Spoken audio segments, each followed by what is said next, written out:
Welcome to this episode of the Federal's Worldly Wise, a program where we attempt to decode some of the important developments that happens internationally. The ouster of Bashar al-Assad from Syria as president on December 8th stunned the world, particularly nations in the Middle East or West Asia as Indians refer the region to. The 13-year-old horrific civil war ruined the country that is considered one of the oldest civilizations in the world. But the crucial question now is, has Syria's civil war finally ended? Is the nation once more at peace? From the looks of it, yes. A section of rebels, the Hayat Tahrir al-Sham or the HTS, has taken over power. Its leader, Ahmad al-Sharaa, has so far been restrained, talked of reconciliation, inclusion, and the building of a new united nation.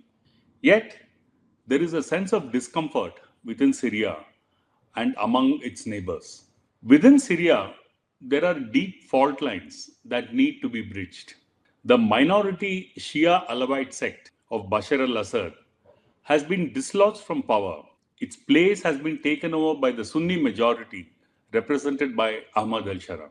Already, there are signs that the Sunni rebels are raring to take revenge on the Alawites for their alleged complicity with Bashar al-Assad. Now, on the wrong side of the power divide, the Alawites are threatening to organize themselves and retaliate should the need arise. So, there is a bigger problem.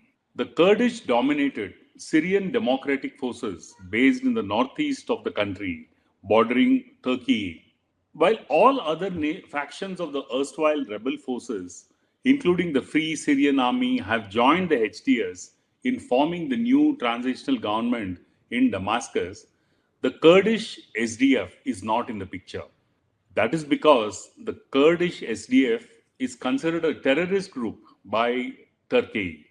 Within Turkey, the PKK, which calls itself a representative of the Kurdish minority, has been waging an armed struggle for decades in its fight for a separate homeland within Turkey.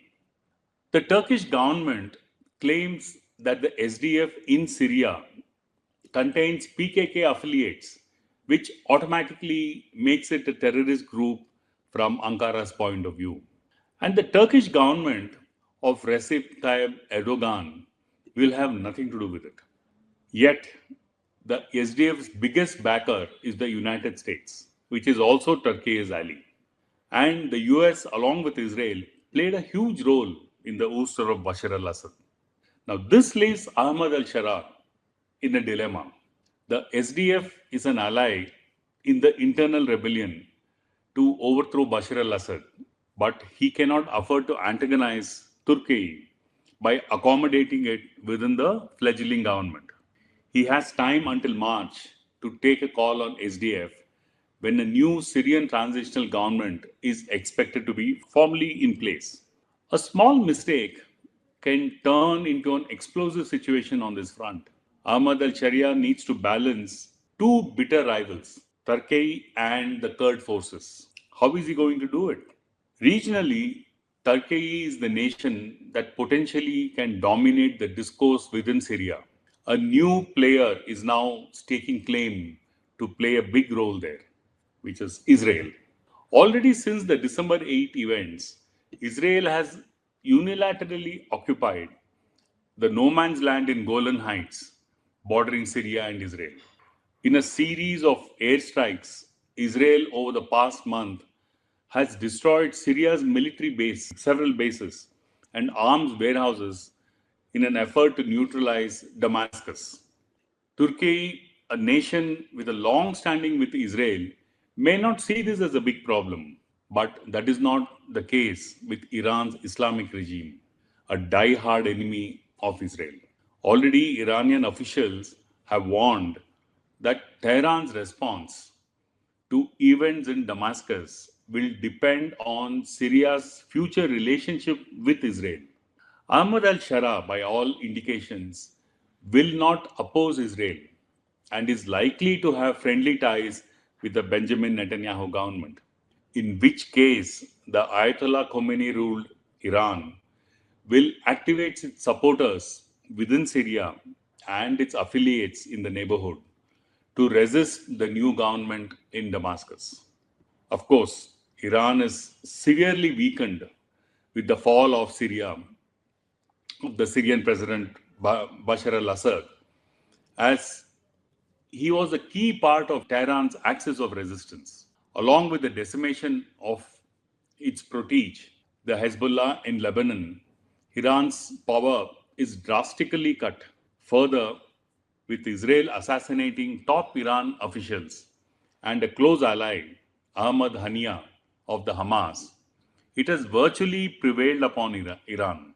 But this is not expected to keep Iran quiet, which will do anything in its power to create problems for the new government in Syria. Already, Iran has started demanding that Syria pay for all the oil that Iran has supplied to Syria for the last several years. In fact, on December 8th, when Bashar al-Assad was overthrown, an Iranian ship filled with oil was on its way to Damascus. When the news broke, the tanker did a U-turn and went back to Iran.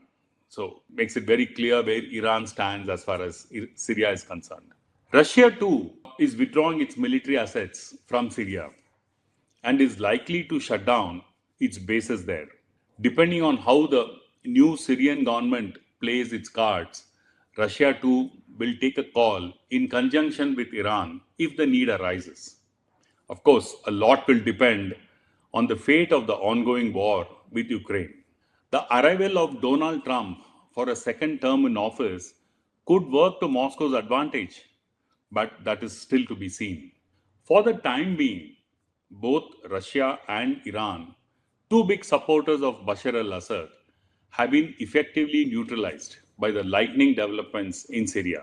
So, on three fronts, the new Syrian government faces challenges.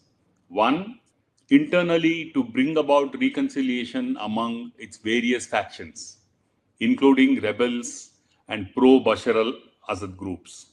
Second, in dealing with the Kurdish-dominated Syrian Democratic Forces and Turkey in a manner that satisfies both. Three, the new Syrian government's relationship with Israel.